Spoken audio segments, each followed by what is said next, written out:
반기문 전 유엔 사무총장의 대선 불출마로 대선판이 상당히 요동칩니다. 2부에서는 바른정당 유승민 의원 직접 만나보고요. 어제 저희가 긴급히 돌린 여론조사 결과도 지금 이택수 대표가 갖고 오고 계십니다. 확인하죠. 권영철 기자는요, 이런 걸 분석했네요. 반기문 전 총장 외에도 박원순, 원희룡 이 3명의 주자가 불출마를 선택했는데 왜 이들은 불출마를 택해야만 했을까? 취재 분석해봤답니다. Y뉴스로 전해드리죠. 그런가 하면 새 아이를 키우던 워킹맘이 과로사한 사건. 참 많은 맞벌이 부부들을 울립니다. 워킹맘, 대한민국에서의 워킹맘, 그 현실은 어떤 건지 한 워킹맘의 호소를 직접 들으시면서 나의 모습, 우리 가족의 모습, 우리 이웃들의 모습 함께 나눠보죠. 50원의 단문 100원의 장문 유료 문자입니다. 샵 1212 카톡 레인보우까지 열어놓고 출발합니다. 예, 반기문 전 총장 대선 불출마를 선언하면서 지금 대선판 요동칩니다. 특히 보수 진영의 머릿속이 상당히 복잡할 것 같은데요. 바른정당은 반기문 전 총장과 사실상 가장 가까웠던, 그러니까 우리 당에 들어와서 똑같은 조건으로 경선 치릅시다 이렇게 얘기를 하던 곳이기 때문에 아마 바른정당 구성원들의 지금 입장이 상당히 혼란스러울 것 같습니다. 궁금합니다. 바른정당 유승민 의원의 생각 직접 확인하지요. 유승민 의원님 안녕하세요. 예, 유승민입니다. 반기문 총장의 수행비서도 몰랐다니까. 유 의원님은 진짜 당연히 모르셨죠? 예, 어제 아침에 반 총장님께서 저희 바른정당 당사 방문하셔서 예. 저도 악수하고 서로 안부도 오랜만에 묻고 이랬는데 아이고. 당연히 몰랐죠. 그때 이미 저 포기 선언문 그거를 가슴에 품고 계셨다는 거예요, 그분이. 그러게 말입니다. 예. 딱 근데 그 포기 선언 듣고는 어떤 생각 드시던가요? 일단 굉장히 예상치 못했던 거라서 놀랐고 아마 뭔가 굉장히 본인이 고민을 많이 하시고 그런 부분이 있었던 거 아닌가. 굉장히 좀 괴로우셨던 거 아닌가 그런 생각이 들었습니다. 괴로우셨던 거 아닌가. 근데 귀국한 지 불과 20일밖에 안 됐고 그러니까 아직도 할 날들은 많고 그렇습니다. 지지율이 떨어지긴 했어도 2위 자리를 굳건히 지키고 있는데 왜 포기하셨을까요? 글쎄요. 저도 모르죠. 근데 어제 그 기자회견문을 제가 한번 읽어봤는데 여러 가지 이유가 있는 것 같아요. 예. 뭐가 제일 이거였구나 싶으셨어요? 글쎄 현실 정치에 일단 굉장히 예상치 못한 그런 어려움이 있었던 것 같고요. 예, 어떤 정치인들에 대한 실망 이런 것도 있었던 것 같고. 현실 정치에 대한 어떤 염증 같은 거. 예, 언론에 대한 그런 그런 부분도 있었다고 본인이 이야기하시고. 좀 여러 가지가 좀 어려우셨던 것 같아요. 그래요. 예, 안타까운 생각 가지고 있다 하셨는데. 자, 어쨌든 반기문 총장은 이제 포기했습니다. 대선판은 그럼 반기문이 없는 대선판은 어떻게 흘러갈 것인가? 범보수 진영의 반기문 자리는 누구에게 갈 것인가? 이게 이제 보수 진영의 관심사인데 어제 돌린 여론조사 결과를 잠시 후에 저희가 발표를 하겠습니다만 지금 반기문 지지표의 20%는 황교안 쪽으로 13%는 유승민 의원 쪽으로 이렇게 갔답니다. 들으셨죠? 그 소식? 예. 제가 그냥 이것저것 잴 것 없이 단도직입적으로 여쭐게요. 유 의원님. 네. 반기문 빠진 보수 대표 자리, 그 보수의 대표 자리, 유승민, 황교안, 유승민 누가 더 적합합니까? 저는 신념을 가지고 이번 대선에 도전하는 사람이고요. 결국은 국민이 판단해 주시지 않겠습니까? 저는 지금 보수가 굉장히 위기고요. 이번 대통령 탄핵이 없었어도 엄청난 위기였는데 대통령 탄핵 사태까지 겹쳐가지고 지금 이번 대선은 처음부터 보수의 위기였는데 결국은 본선 경쟁력이 중요하다고 생각합니다. 어느 후보가 이 보수 후보로 단일화돼서 문재인 전 대표를 비롯해서 민주당의 대선 후보들하고 승부해서 이길 것인가. 결국은 본선에서 누가 이길 건가. 그게 결국은 중요하다고 생각합니다. 본선에서 결국 누가 이길 것인가. 본선 경쟁력. 근데 그게 왜 황교안 아니고 유승민입니까? 제가 황교안이 아니다 이렇게 말씀드릴 수는 없고요. 본인이 유승민 의원이시니까 당연히 본인이시라고 말씀하실 텐데 왜 유승민 의원이 더 적합하다고 생각하세요? 저는 지금 이 보수 정권에 실망한 건전한 보수 세력 또 중도층 그분들의 마음을 돌릴 수 있는 후보여야 된다고 생각하고 예. 저는 늘 이 보수가 과거에 낡고 부패한 보수로는 도저히 이 국민들의 마음을 얻을 수가 없다. 아하. 선거는 결국 마음인데 예. 이제까지 해오던 보수의 어떤 정치 방식, 예. 국가의 어떤 운영 방식 이런 걸로는 국민의 마음을 얻을 수 없습니다. 그래서 제가 뭐 오래전부터 저는 보수는 새로운 길로 가야 되는데 그 새로운 길이라는 게 안보는 철저하게 굳건하게 지키되 나머지 국민 생활하고 관련된 경제, 복지, 노동, 교육, 보육 이런 부분은 과감하게 개혁의 길로 가야 된다. 그런 얘기도 하셨죠. 예, 그게 중산층 서민들의 마음을 다시 되돌릴 수 있는 길이다. 이렇게 예. 생각하고 저는 계속 새로운 보수, 개혁적 보수를 주장했고 예. 그런 보수가 아니면 국민들 마음을 얻을 수 없기 때문에 제가 그런 길로 가겠다고 오랫동안 주장해왔고 그래요. 그런 점을 국민들께서 인정을 해주시겠느냐. 예. 저는 뭐 거기에 달려있다고 봅니다. 근데 황교안 총리, 황교안 대통령 권한대행도 정치 입은 안 해본 분이기 때문에 새로운 예. 보수다라고 생각하실 수 있거든요. 그분이 이제 뭐 평생 공안검사 출신이시고 박근혜 정부에서 법무부 장관, 국무총리를 지내신 분이라서 예. 제가 생각하는 그런 새로운 보수의 길, 그런 어떤 철학이나 그런 개혁 의지 그런 부분이 있는지는 저는 모르겠습니다. 저는 예. 공안검사 출신의 지금 문제가 되고 있는 박근혜 정부에서 장관 지내고 총리 지내고 대통령 권한대행까지 지내고 있는 그분이 과연 새로운 보수냐? 아니라고 보시는 거군요. 저는 저와 아마 정치적인 지향점 이런 부분은 많이 다르지 않을까 그냥 그렇게 짐작만 하고 있습니다. 그렇게 예. 보세요. 근데 임명진 새누리당 비대위원장은 네. 황교안 대행의 지지율을 보면 대선 후보로 국민들이 이미 허락한 거다. 이렇게 말씀하시던데. 예, 그거는 뭐 여론조사가 그렇게 나오는 걸 보면 국민들 중에 예 그런 기대를 갖고 있는 분도 있겠죠. 예. 그걸 부정하고 싶진 않지만 그 말씀이세요. 예. 지금 황교안 권한대행은 분명한 입장을 밝히지 않고 있습니다. 긍정도 안 하고 부정도 안 하고 뭐 NC. 그분은 지금 대통령 권한대행 아닙니까? 예. 예. 대통령 권한대행이니까 뭐 대통령이라는 자리 자체가 국민이 위임한 권한을 쓰는 대리인인데 또 그 이제 국민이 대리인인 대통령이 탄핵을 당한 지금 상황에서 권한 대행이고 예. 헌법재판소 결정이 날 때까지는 사실 뭐 권한 대행 자리를 그 직무를 수행하기 위해서는 대선에 나오겠다 이런 얘기를 하기는 쉽지 않을 것 같은데요. 제가 보기에는 만약 그 황교안 권한 대행께서 예. 대선 출마 생각이 있으시면 예. 지금 당장이라도 그 뜻을 밝히고 권한대행 자리는 그만두는 게 옳지 않겠느냐. 그게 대통령 선거를 위해서도 바람직하고. 예. 그리고 그게 지금 권한대행 자리가 얼마나 중요한 일을 수행하고 있습니까? 중요한 자리죠. 예. 그런데 그 권한대행 하시는 분이 대선만 생각하고 있으면 국정에 소홀함이 생길 테니까. 그런 뜻이 있으시면 지금 밝히고 지금 나오고. 지금 나와라. 예, 권한대행을 또 경제부총리한테 또 다른 권한대행을 예. 만드는 것 자체가 참 그게 정치적으로 도의적으로 문제는 있습니다만은 예, 그래도 대선 출마 생각 있으면 밝히고 나오는 게 낫겠죠. 그럼 이제 이렇게 질문드리죠. 뭐 일단은 권한대행이 참 우스운 거기 때문에 이게 바람직한 건지 모르겠지만 그럼에도 불구하고 만약 본인이 나오기로 결심을 한다면 예. 최소한 언제까지는 이 권한대행직 내려놓아야 된다. 도의적으로. 마지노선 언제로 보세요? 아니요. 지금 방금 말씀드렸듯이 그런 생각이 있으시면 저는 지금 하는 게 지금입니까? 생각합니다. 예. 왜 지금입니까? 지금 만약 헌법재판소 결정이 탄핵 인용으로 나면 예. 그로부터 뭐 한 5, 60일 사이에 대선을 치르는데 치러야죠.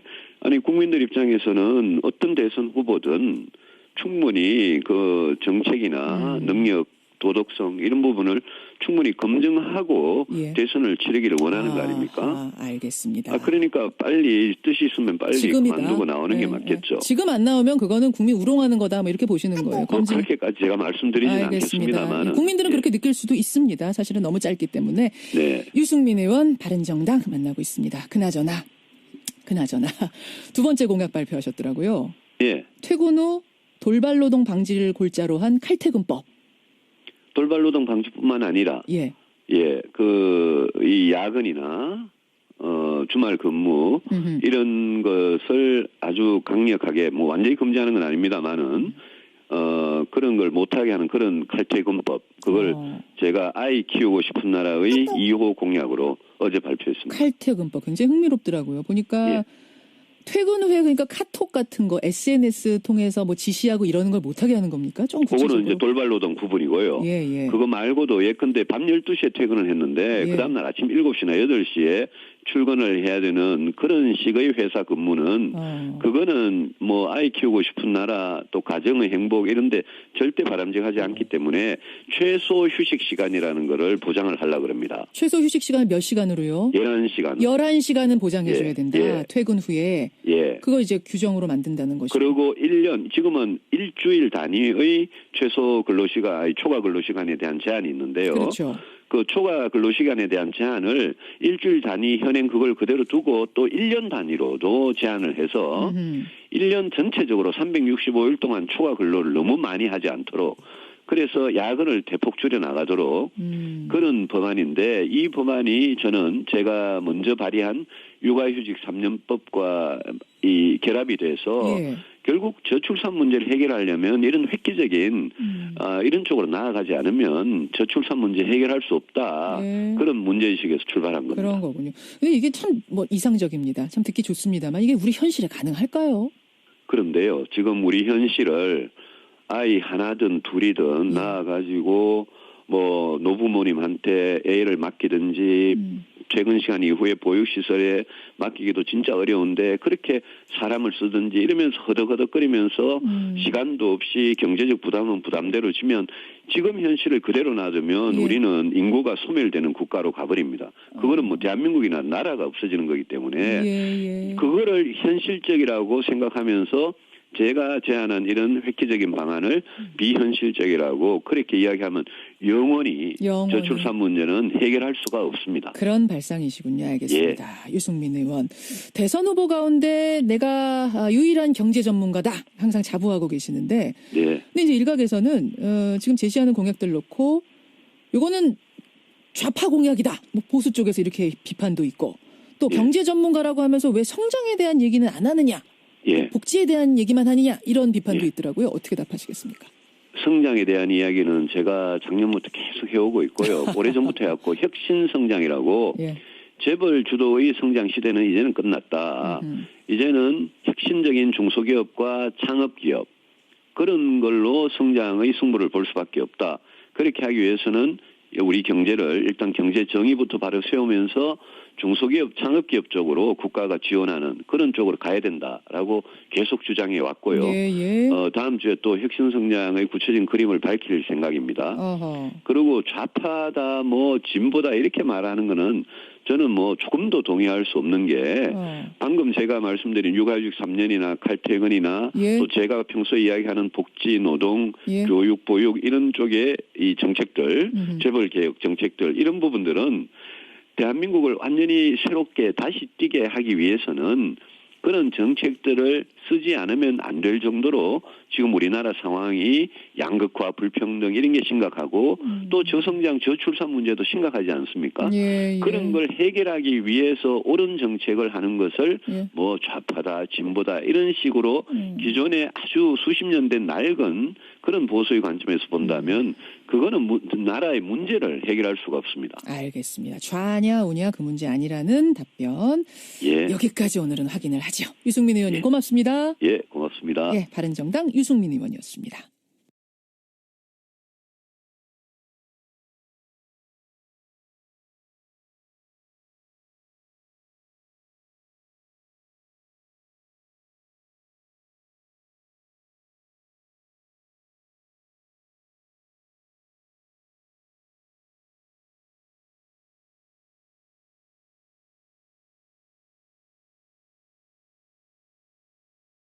은 이제 포기했습니다. 대선판은 그럼 반기문이 없는 대선판은 어떻게 흘러갈 것인가? 범보수 진영의 반기문 자리는 누구에게 갈 것인가? 이게 이제 보수 진영의 관심사인데 어제 돌린 여론조사 결과를 잠시 후에 저희가 발표를 하겠습니다만 지금 반기문 지지표의 20%는 황교안 쪽으로 13%는 유승민 의원 쪽으로 이렇게 갔답니다. 들으셨죠 그 소식? 제가 그냥 뭐 이것저것 잴 것 없이 단도직입적으로 여쭐게요. 유 의원님. 네. 반기문 빠진 보수 대표 자리, 그 보수의 대표 자리, 유승민, 황교안, 유승민 누가 더 적합합니까? 뭐 저는 신념을 가지고 이번 대선에 도전하는 사람이고요. 결국은 뭐 국민이 판단해 주시지 않겠습니까? 저는 지금 보수가 굉장히 위기고요. 예. 이번 대통령 탄핵이 없었어도 엄청난 위기였는데 대통령 탄핵 사태까지 겹쳐가지고 지금 뭐 이번 대선은 처음부터 보수의 위기였는데 결국은 본선 경쟁력이 중요하다고 생각합니다. 예. 누가 어느 후보가 이 보수 후보로 단일화돼서 문재인 전 대표를 비롯해서 민주당의 대선 후보들하고 승부해서 이길 것인가. 예. 결국은 본선에서 누가 이길 건가. 그게 결국은 중요하다고 생각합니다. 본선에서 결국 누가 이길 것인가 본선 경쟁력. 근데 그게 왜 황교안 아니고 유승민입니까? 뭐 제가 황교안이 아니다 이렇게 말씀드릴 수는 없고요.